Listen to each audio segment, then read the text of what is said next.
50% of the vote. What that means is, from a news point of view, this could be a tipping point in how we fundamentally see South African data going forward.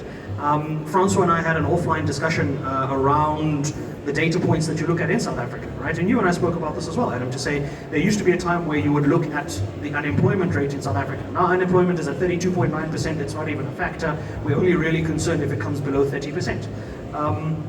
News is shifting in the South African landscape, especially around how the international markets then see South Africa from a risk perspective. So when international markets and other sessions look at South Africa, the fundamentals they're looking at is, what is your economic policy? What is your fiscal policy? Where do you stand on dealing with the grey listing that we are now on the grey list with the Financial Action Task Force? How are you dealing with that? Are you going to come off by 2025? Is a new government regime going to revamp the entire fiscal structure of South Africa? We've just approved the National Health Insurance Bill. Those are all fundamental news. They've got nothing to do with the price. What are the answers to those questions? What does it mean for the rand?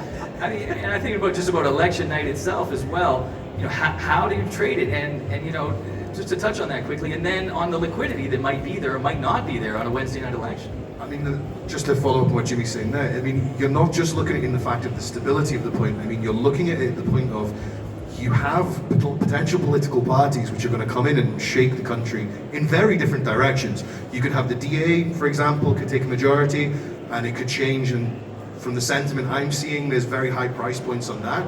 But then you could also see the EFF and MK take a large part, where you're talking about land distribution, nationalization of industries. And I know from a lot of commodity traders myself, you're looking at platinum and gold, and I've seen quoted very high figures in the 26s, 27s, and 28s. You're talking about a mini recession because you can dry up 20 or 30% of the supply in one day.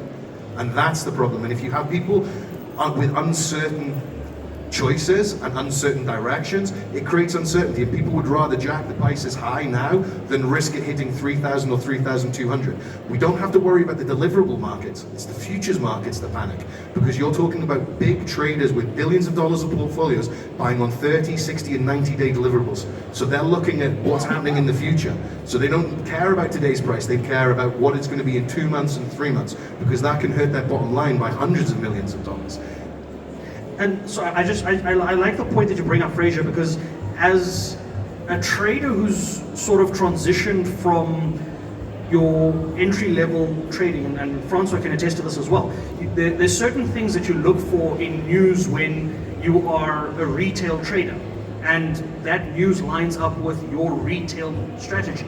When you get to the point when you are an asset manager and you're managing client portfolios and you're dealing with the liquidity or not the outlook that Fraser alluded to, your exposure and your understanding of news fundamentally changes.